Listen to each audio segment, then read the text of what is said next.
So the room is fixed over there? There's 7 employees. What's that? That room over there? That apartment? Oh, 7, yes, brother.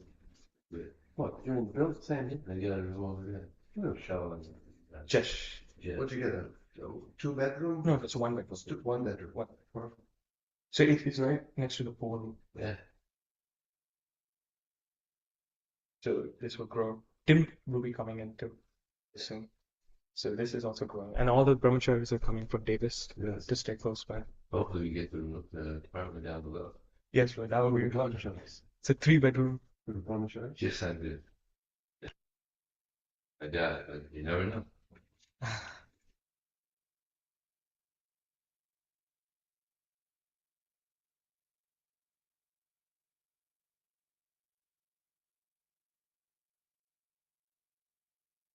Om Namo Bhagavate Vasudevaya. Om Namo Bhagavate Vasudevaya. Om Namo Bhagavate Vasudevaya. Om Namo Bhagavate Vasudevaya.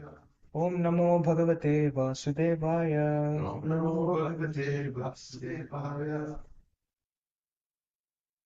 Shraddha devotees, thank you very much for joining today's Bhagavatam class.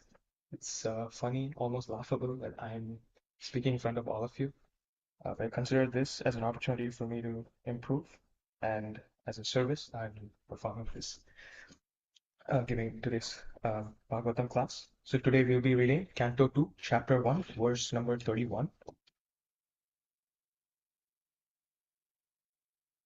So that Narayanam Namaskrityam Naram Chaiva Narottamam Devim Saraswatim Vyasam Tato Jayam Dhirayet Shunvatam Swapatha Krishna Punya Shravana Kirtana Hridayantasto Bhadrani Vidhunoti Suhritsatam Nashtaprayeshu Bhadreshu Nityam Bhagavata Sevaya Bhagavati Uttama Shloke Bhaktir Bhavati Naishtiki Srimad Bhagavatam Ki Jai.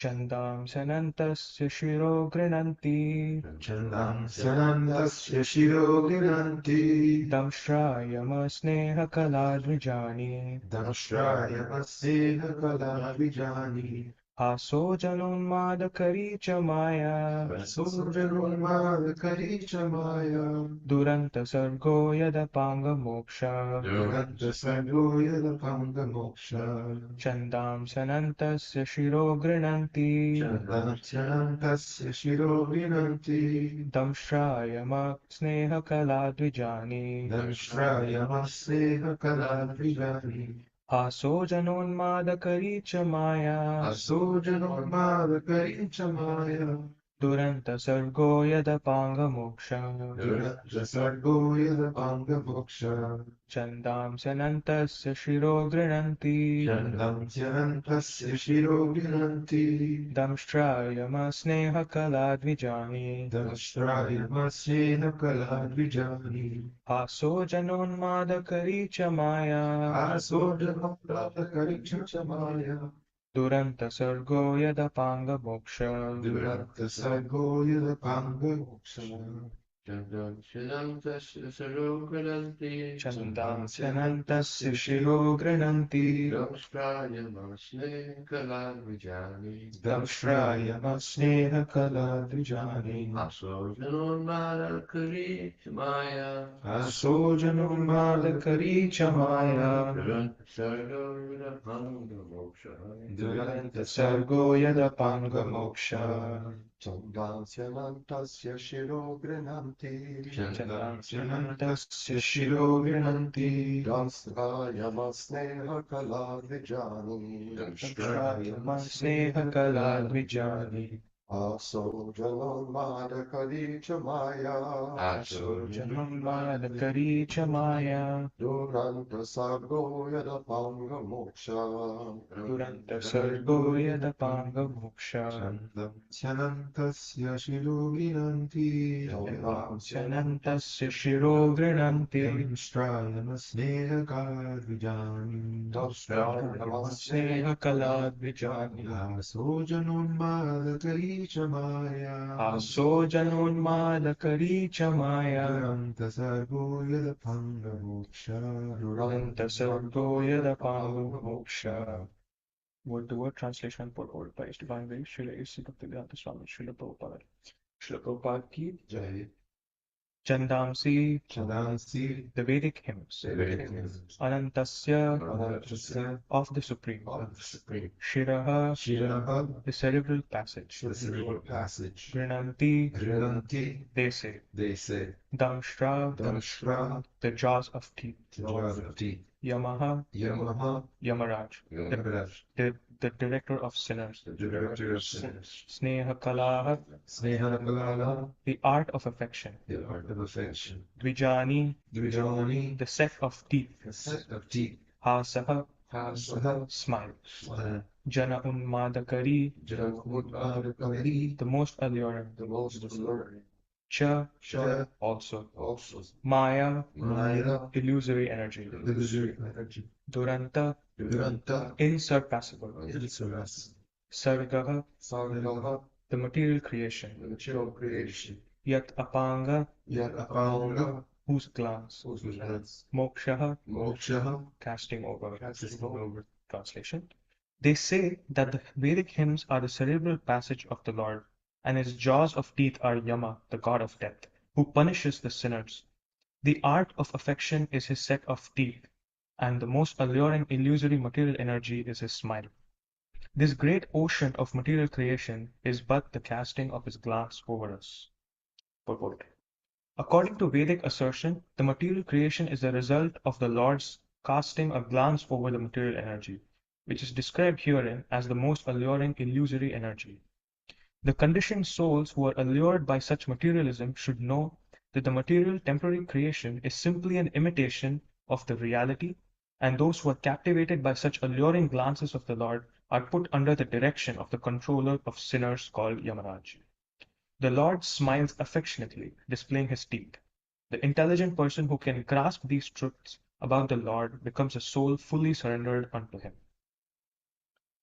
ॐ अज्ञानतिमिरान्धस्य ज्ञानाञ्जनाशलाकया चक्षुरुन्मिलितं येन तस्मै श्रीगुरवे नमः।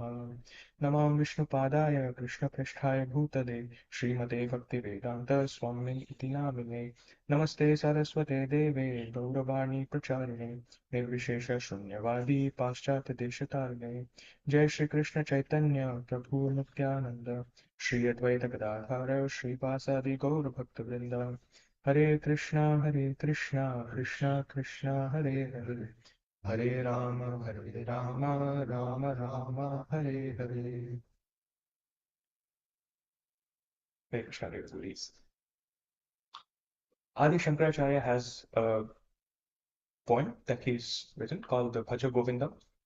And in that he says one very interesting thing. He says there are three things that one must do. And he also gives the falashruti or the benefit of doing these three things in a day. So he says, Bhagavad Gita Kinchidadhita. He says, if somebody can read a single syllable of the Bhagavad Gita and understand its essence, Bhagavad Gita Kinchidadhita, Ganga Jalalava Kanika Pita. He says, Ganga Jal or even a Kanika. Kanika is a droplet, which is even smaller than a drop. So he says, if one can accept a droplet of Ganga Jal,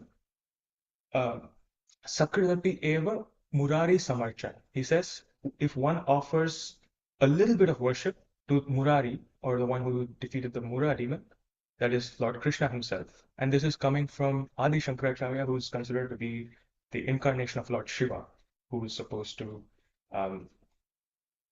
mislead the population. He himself is suggesting if one can read a syllable and fully understand and internalize what the Bhagavad Gita says, drink at least or maybe a droplet of Ganga Jal and offer a little bit of worship to Murari, then he says, Kriyate tasya yame na chacha. He says that person will never have any conversations with Yamaraj. And as we see in today's verse, a person will have a conversation with Yamaraj only if they've performed sinful activities, or if they have the proclivity to live a materialistic way of life, or if their aim of life is materialism, and they will have a lot of discussions with Yamaraj, negotiating, I do not want these sinful reactions. Chitragupta made a mistake when writing down these sins. I did not perform them. So they have a lot of negotiations to do. if one performs these three activities, they will never find themselves in such a position because they would never have to go to meet Yamaraj.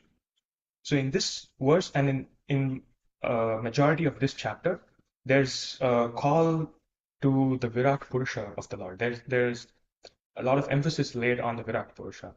And as devotees, our aim is not to delve too much into pantheism, but to realize that the Lord has a form and to uh, try to get a darshan of that form. That is generally one of our goals. But there's a very specific reason that the Srimad Bhagavatam has this chapter, and which has a lot of similes and a lot of comparisons akin to pantheism. And that is for us to always be able to see Krishna in everything. So in Bhagavad Gita 6:30, Krishna says, Yo mam pashyati sarvatra, Yo mam pashyati sarvatra, sarvam cha mayi pashyati, tasyaham na pranashyami, sarja me na pranashyati. He says, one who can see me in everything and everything in me, for him, I am his all and he is my all. So Krishna says, maybe I missed the exact translation, but in a sense, Krishna is saying, for him, he's never lost, and for me, he's never lost, and for him, I am never lost. That's what Krishna says. And this is also echoed in the Srimad Bhagavatam. I tried to memorize this verse for today's class, but let's see how I do it.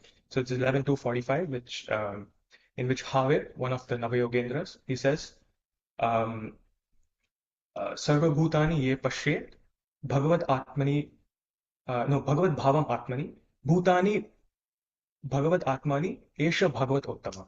He says this is the Uttamadhikari, or the person who is considered to be the topmost, Uttama of the Bhaktas, and that person, Sarva Bhutani Ya Pashyet. He, in every living material or even living or non-living item, is able to see the hand of Krishna. He's able to see Krishna in that living entity, whether it's the Paramatma or the creator of that element. And for him, he sees Krishna in everything, and Krishna is within everything. For that person is the real Uttamadhikari.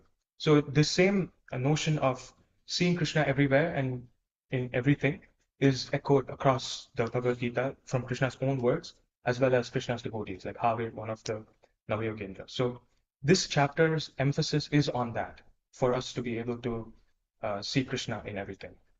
And the word choices of Shukadeva Goswami is impeccable. So the way he's speaking about Haso Janon Mada Kari Chamaya, he's talking about the smile of the Lord that can bewilder even one. So Jiva Goswami comments in as part of this chapter that when Krishna took Arjuna to the middle of the battlefield to show who his opponents are, before Krishna said anything, he just smiled first of all. And Jiva Goswami says it is this smile that put him into Mahamaya, or put Arjuna into bewilderment. And immediately after Arjuna saw Krishna's smile was when he, put down his Gandiva bow, and then he said, I cannot fight, they're my blood, and I will not be able to live a life without them. And he gives a lot of reasonings. So it is because of this smile of Krishna that put him into that situation. Otherwise, there's no way Arjuna would feign all of these things. He would have fought the war without having to get advice from Krishna. But it is for the benefit of us, or at least me, who has not had the opportunity to listen to the Bhagavad Gita directly from Krishna, that it has been said and then noted down and passed down generation after generation. So this is one type of bewilderment, which is the Mahamaya. But the same smile can also put others into the clutches of the Yogamaya potency. That's all of the gopis of Vrindavan. And anybody who interacts with Krishna. It could be it could be Vidura, it could be anybody else who's seen the smile of Krishna. So I think in the Padyavali there's a verse where a short pastime of the Lord is mentioned, and there's a very specific indication towards his smile. So it goes this way. So it says Pankhabhishikta Sakala Vayavam Vilokya. So Vilokayanti is to see. So what happened is Mother Yashoda had decked up Krishna, got him ready, put on all of the most opulent clothes, jewelry, and said, okay, you are ready now. You may go out and play with the calves. You can go and play with the gopas. So you can go. So, and then Krishna, little Krishna, he steps out, and as soon as Mother Yashoda closes the door, he removes all of the opulent jewelry and clothing, clean clothing that Mother Yashoda had adorned him with, and then rolls in the mud. And he takes a lot of the mud, throws it on his head, and makes sure there's a lot of wet clay and mud, and rubs it on his whole body, and completely disheveled, he knocks on the door, and this is barely a few minutes since Mother Yashoda has decorated him. And then when she opens Vilokayanti, she sees this version of Krishna. She's almost unable to recognize him from a few minutes ago. What is this? What have you done? So Pankhabhishikta Sakala Vayavam Vilokya. And then the verse says, Damodaram Vadati Kopa Vashat Yashoda. Kopa is anger. Actually, it's enraged. So Mother Yashoda was enraged, and she's looking at Krishna and saying, Damodar, what have you done? Damodaram Vadati Kopa Vashat Yashoda. And then she scolds him. Tvam Sukarosi Kata Janmani Putanare. She says, enduringly, Putanare. Putana, Ari. Ari is to kill, and one who killed Putana. And I think I mentioned before, it's a running joke in the Nanda Maharaj family that Krishna killed Putana because all of them believe that it is by the supreme will of Lord Vishnu that Krishna was saved from Putana and Putana died. But Putana didn't die, but Putana was put into the material world as a midwife or a nurse. But Krishna wants the full credit to himself that he killed Putana.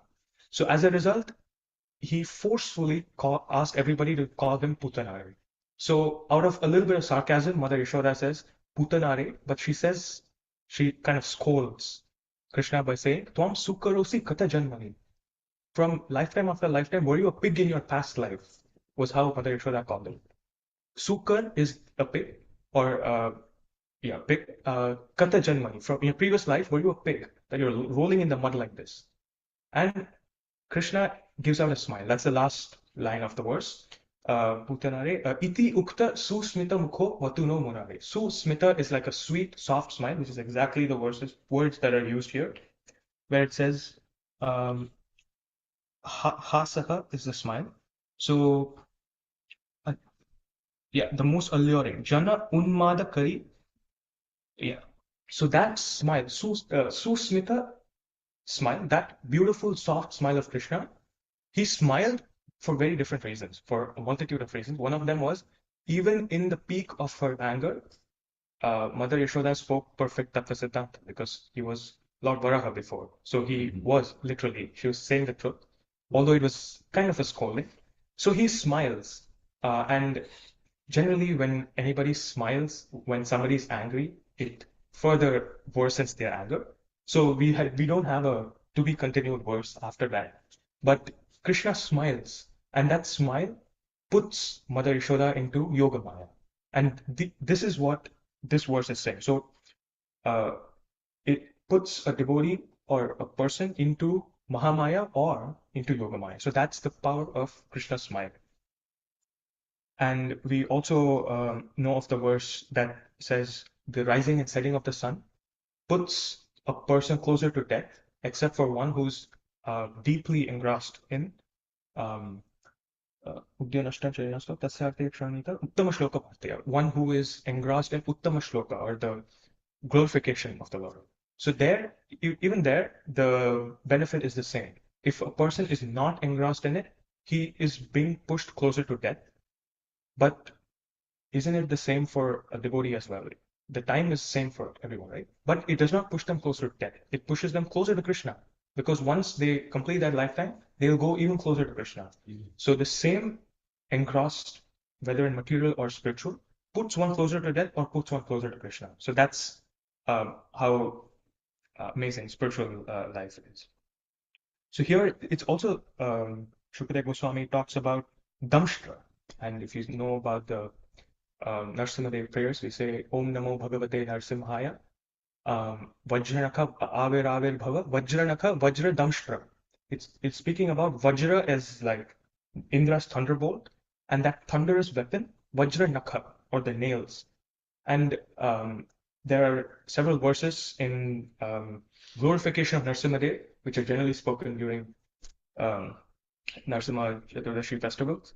So there, what happens is the 10 nails of Lord Narasimhadev were actually speaking to themselves. So they were saying that Hiranyakashipu has only 5 life heirs, but we are 10 of us. We are more than double. We are exactly double the number of life heirs. So we will easily be able to tear through him, and they're itching for action. Vajra Nakha, Vajra Damshtra, all the teeth, it's like a grin. So Narasimhadev is grinning. So now Hiranyakashipu, you're gone. So that was the first time Hiranyakashipu ever felt an inkling of fear. Everybody feared him, and half jokingly they said that all of the demigods and devatas would be cutting vegetables, and even by a simple movement of his eyebrow, they would be very fearful.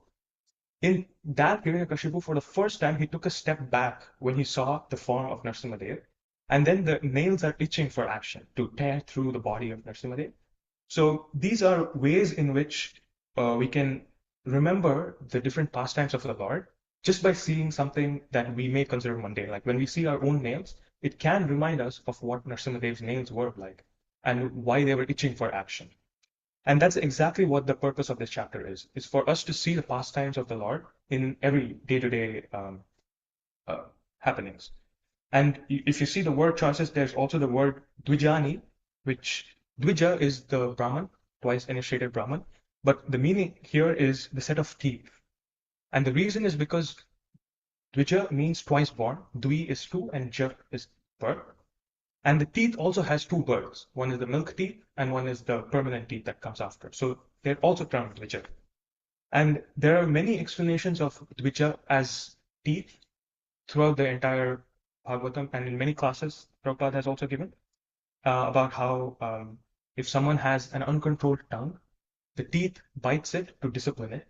And similarly, the comparison given there is Dvija is one who gives danda or disciplines the one who's uncontrolled.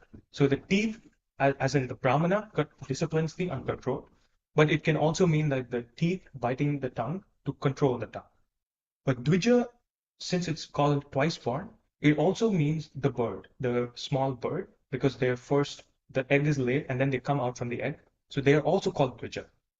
And in the Srimad Bhagavatam, especially in the, I think it's when Akrura leaves, or it's in Dhenukasura's pastime, where the trees bend and offer their fruits to Krishna. And there it is mentioned that the reason that the trees bend is because they have something to offer. The trees that don't have anything to offer, they grow straight up. They're just full of their pride, so to speak. But only the fruit that has something to offer to others bends down by the weight of that fruit and then offers it to the person. And because it has something to, also because it has something to offer, the birds circumambulate or spend their time closer to those trees which have something to offer. And it is said that it is because of the association of the Dvija or the association of the Brahmanas that somebody becomes humble enough to bow their head down, and as a result, they have some fruit to offer. So in all of these day-to-day pastimes, we can see what Shukadeva Goswami the picture is trying to paint here. When he says Dvija, it could mean the teeth, disciplining the tongue. It can also mean the tree that has something to offer and bends down by the humility of the fruit that has to offer. So, and here we also have Duranta Sargo, and that means the insurpassable material creation. So we have the prayer from Prahlad Maharaj 7.9.43, Naivo Duje Paradurattaya Vaitaranyas. That Vaitaranya is the samsara, or the material creation that one has to surpass. And here it is said that Duranta Sargo Yad Apanga Moksha. Moksha can be obtained even from that by apanga, by the Lord, result of the Lord's casting a glance over the material energy, it is created, but it's also by getting a darshan of Him, which is the opposite, His glance versus ours, that we can cross over that material ocean.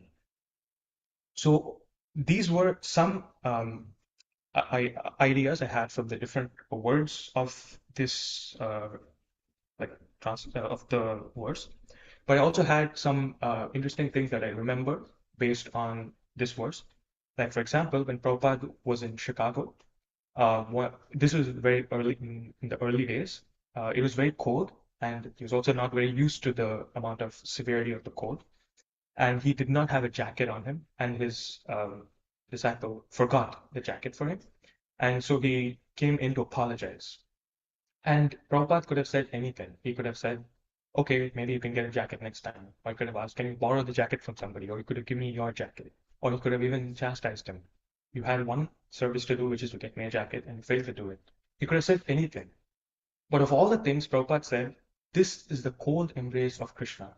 So he was able to see the hand of Krishna in something completely disconnected from that. He was able to see the cold embrace of Krishna as the cold breeze of Chicago. So Prabhupada is shown in many different places that this is what this second chapter is supposed to signify. Like we're able to see the hand of Krishna in everything. And there are a few other things I remember. For example, in Australia, there's this city called, I think it's called Parramatta. There's a city in Australia called Parramatta. And Prabhupada was being driven on the street, and he saw this street sign like Parramatta, you need to go this way. And Prabhupada kind of slightly misread it, or he purposefully read it that way. And he was saying that if you just move the words, the alphabets a little bit, it becomes Pramatta. And then 554 in Lord Rishabhde's teachings, Nunam Pramatta Kurute Karma. One who has materialistic life as his aim does not hesitate to perform sinful activities. So he was able to see something like that. And interestingly, Jayapataka Maharaj was also driven around this on the same street, but he saw the same Paramata, the sign, as something different. He saw it as Paramamata, or the greatest mother, and that is Srimati Radharani, and how we must be her servant. So he's able to see it differently. And now that I say Paramata, I remember Vaisheshika Maharaj was saying that he was giving another example in one of his classes where um, the in the car's windows you have this film that blocks the sunlight, right? So he was trying to say that the Paramatma is like that. Whoever is inside can see outside, but whoever is outside cannot see inside. So he was saying that the protective UV film on the windows of the cars reminded him of what the Paramatma is like. You can see, he is the witness. You can see outside. He can see outside. But one who has not realized himself will not be able to see. He'll be completely opaque for them because of the film on the window. And there's also this instance where I think Jayapataka Maharaj saw somebody with the Gap logo, the GAP, the t-shirts, and he was saying that this is Govinda Madi Purusham. That's why they have the Gap logo. And since then, some of the disciples have purchased Gap t-shirts.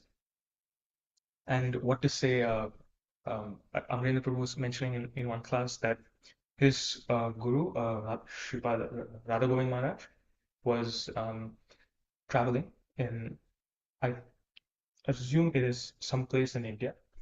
And then he was reading the Hindi that was written. And generally, you have words for Hindi that are completely different, but sometimes they just transliterate it as it is in English. So he saw that the nursing home there was written in Hindi as it is, nursing home.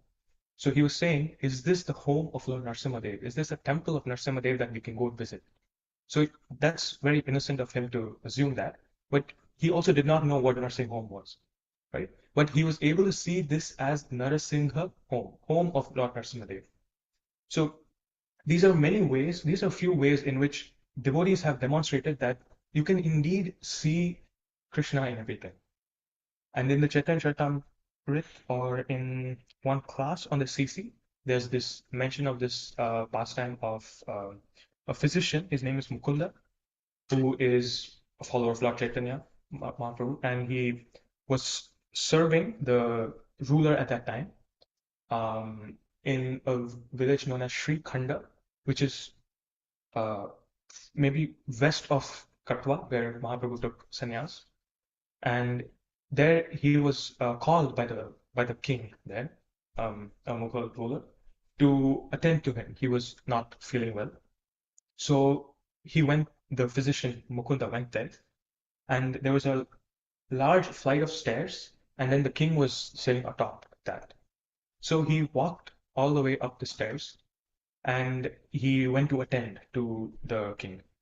And behind the king was one of the person fanning the king for the king's comfort.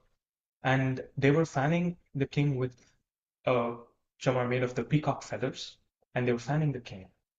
And while speaking to the king, his gaze went behind the king as well, as they're part of a similar silhouette. And he was able to see, Mukunda was able to see the peacock feathers. And all of a sudden, he developed deep ecstatic symptoms, and he started sweating, his hair stood on end, and he tripped backwards and fell down the stairs. And then the king was like, "Oh, what happened?" He came to, attend to me, and the tables have turned. Now I have to attend to him. What has happened to him? So the king goes to him and asks him, "What happened?" So, half-jokingly, it is said that only a person who has maybe nothing to offer will be very flamboyant and showy with what they have. And a person who has immense realization and depth and actually has something to give, they hide it, they protect it. And this is also mentioned in the pastime of Rupa Goswami, where he was sitting with the other 5 Goswamis, and they were attending a class. And Srimad Bhagavatam, I think it was by Raghunath Das Goswami, and something very ecstatic was mentioned in the class, and everybody were like, "Oh, that is so heart-touching." But then they saw Rupa Goswami was just sitting like a rock. He was unmoved, no sign of emotion in him. So they were assuming, well, did he even hear it? Is he even in this plane? Is he listening to the class or not? So they go closer to him to see if he's awake or what is happening. And he does not flinch, he does not move. So then they try to bring a cotton wick closer to his nostrils to see if he's breathing and if he's all right. So when they bring it in, the cotton wick starts to like almost burn, and it goes black. And then the devotee bringing it close by, he gets scorched a little bit. And then he realizes that the depth of realization and the ecstatic symptoms of Rupa Goswami were so high that he was completely still, but internally he was realizing the truth of what was being said in that class. So he had such a deep, because among them, Rupa Goswami is considered, although Sanatana Goswami is elder, Rupa Goswami is considered like the foremost. We call ourselves Rupanugas, right? We follow in the footsteps of Rupa Goswami. Even then, he was considered to be like superior in realization to everybody present there. And as a result, they were astounded to see that he was actually having those ecstatic symptoms, but he was not showing them outside. So similarly, Mukunda, who fell down the stairs, he was quickly trying to remedy the situation by hiding all of the symptoms he had. And the king asked, "What happened to you?" He said, "Oh, I'm sorry, king. I had epileptic seizures, and I accidentally had one now." And the king saw him and said, "I offer worship to Lord Allah, and I know what ecstatic symptoms are." And this was an ecstatic symptom, and he was able to identify, despite his best efforts to hide it. Mukunda's ecstatic symptoms and his fame spread from that moment on, but all because he was able to see a small feather, chamara, in the fan of the king, and he was immediately reminded of the words Baraha Piram Natavarapu Karunayo Karnikaram, where it is said that Krishna's head gear is adorned with a lot of peacock feathers, so much so that it says Baraha Piram. It doesn't say feather. It looks as though there's a whole peacock on his head because of the amount of feathers he has on his head. And there are many deep meanings. I think we heard in one class that the peacock feathers indicate to the different gopis which direction Krishna went to. So sometimes it's on the right, sometimes it's on the left. And it's so quick that it seems like his head is adorned with a lot of peacock feathers. And as a result, Baraha Pidam Natavarapu was composed by Shukadeva Goswami, which is in the 10th canto. And that verse, he was reminded of that, and he went into sort of ecstatic, full of ecstatic symptoms.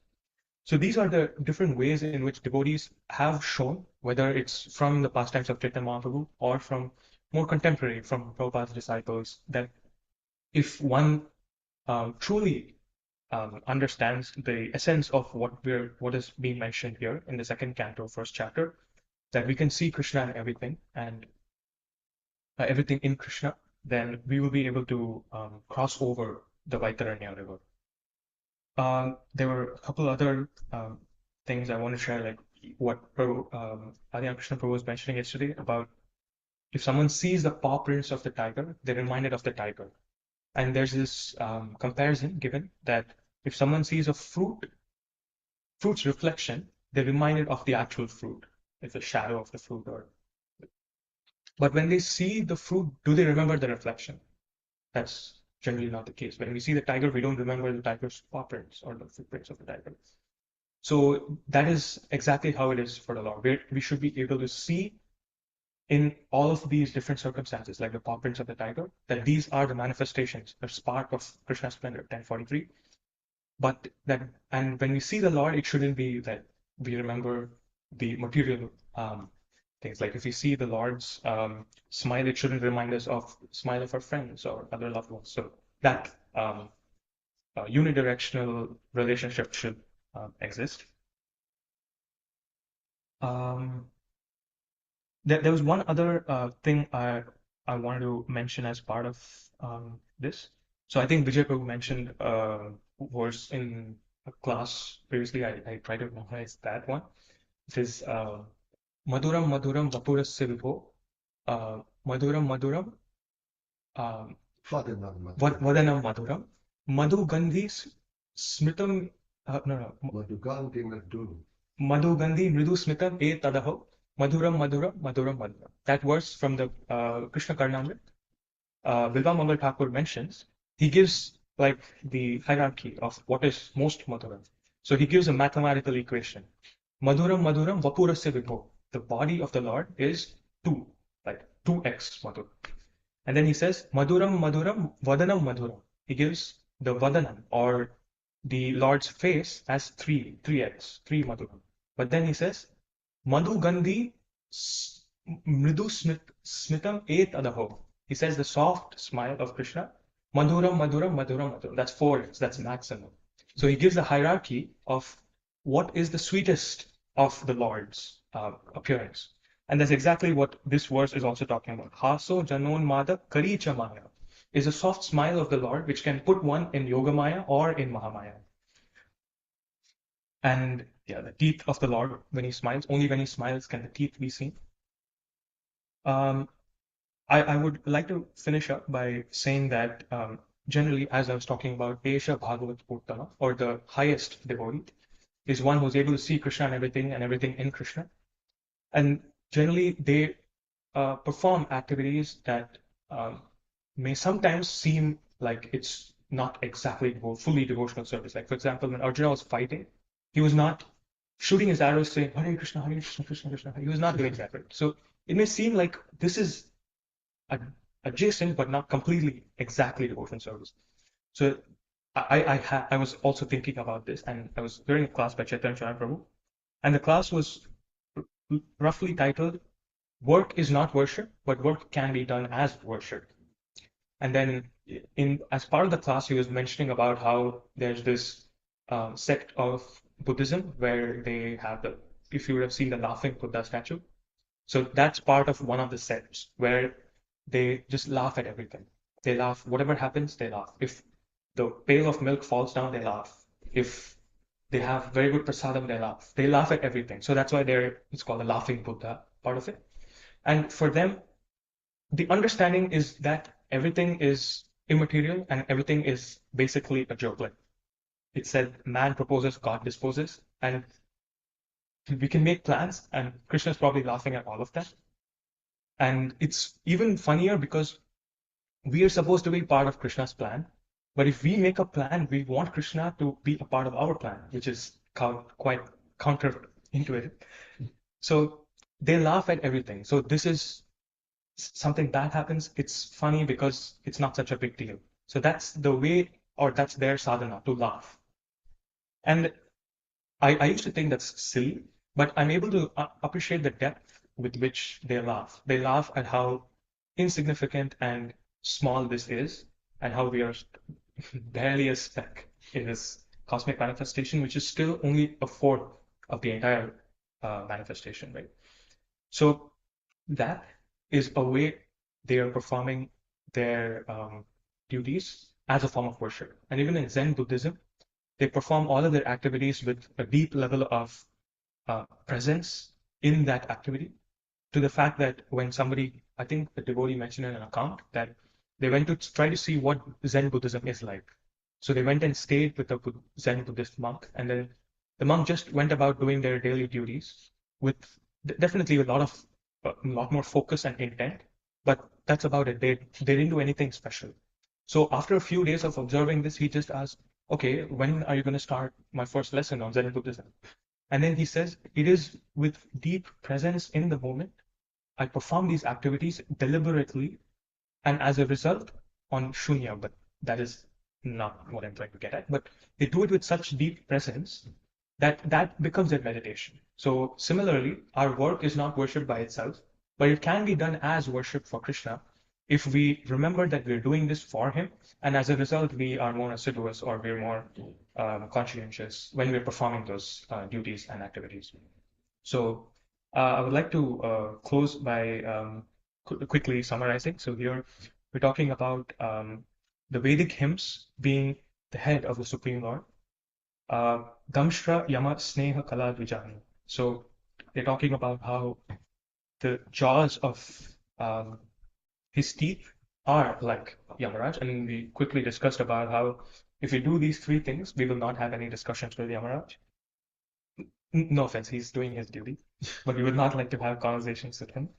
Hasso Janonmada Karicha Maya, about how the smile can be Yoga Maya or Mahamaya.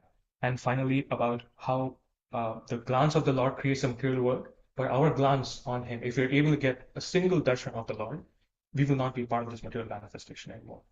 With that, I would like to close today's class. Thank you very much for attending, dear devotees. Um, I seek your blessings and feedback on how I can improve my presentation. Thank you so much.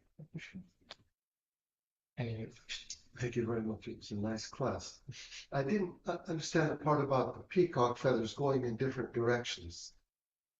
And then the gopis know which way Krishna is going. I missed that. I didn't understand. Could you explain what that was? Yeah. So what happens is the the peacock feather is supposed to indicate to different gopis where Krishna has gone when he is part of his intimate pastimes, because he will quickly slide away without anybody knowing where He's going to go in that direction. Yes, Yeah. they indicate. So it's like a map, and because it says it right and left quickly to different gopis, because he intimately is with every gopi, so they seem like this is only for me. But to an outsider, it seems like the peacock feather is moving so quickly that it's actually adorning his entire head. It's moving with such speed. One peacock. One peacock moving feather. so fast. Moving so fast. So it seems like an entire peacock is adorning his head. But it's just one peacock. It's just one peacock. It's not that he has hundreds of peacock feathers on his head. No. Okay. Yes. We were actually listening to a class previously on that verse, because that verse was one of Vashishta Maharaj's favorite verses. Mm-hmm. And I think Amrendra Prabhu had come to ISV, and he was telling him that, he was telling us in the class that Maharaj asked him to memorize that verse, and he thought it would be fitting for him to give a class on that verse here. So he was mentioning that. And where's Srimad Bhagavatam? Yes, Prabhu. But yes, it's in the 10th canto. Who's giving that? Amrendra Prabhu. Amrendra. Yes. So the same peacock feather is indicating to different devotees which direction, and they know that's not for me. That might be that. That's his message for me. That's the message. It's 10:21:5.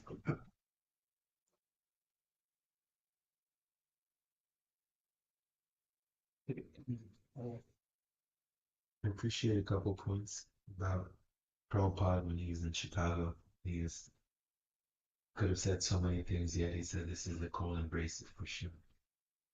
And the second thing is how you pointed out pantheism can be utilized as a step to actually see Krishna everywhere. And again, that example, Prabhupada, and about the Buddhists also. When you're going to teach me something, I came across this quote from Socrates yesterday, and I thought it could be relevant. He was quoted, "I cannot teach anybody anything. I can only make them." Socrates said, "I cannot teach anybody anything. I can only make them think. To find yourself, think for yourself." In this way, we understand that we're also supposed to approach a spiritual master to not unnecessarily invest our attention into just information overload. So in this way, the pursuit of self-realization is carried in this import by Socrates' quote, and just relating it to the Buddhists. When you actually teach me something, in this way, it encourages introspection.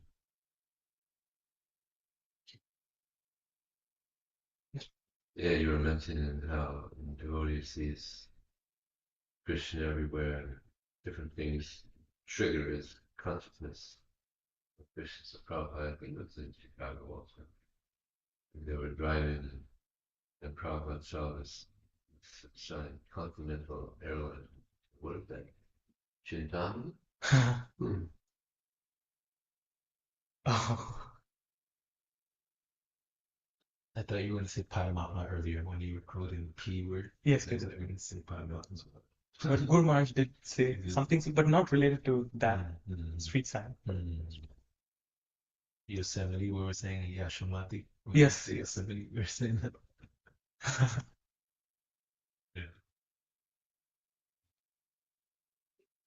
Contrast Srimad Bhagavatam, please. Yeah. Thank you very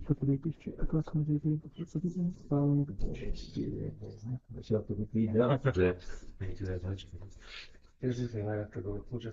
Yes, it's going to take at least an hour and 15 minutes to get through. It's going to take my books on, like I said. Where you guys going? Well, I will live there and get temple ready. Every day, hopefully, Tense outside.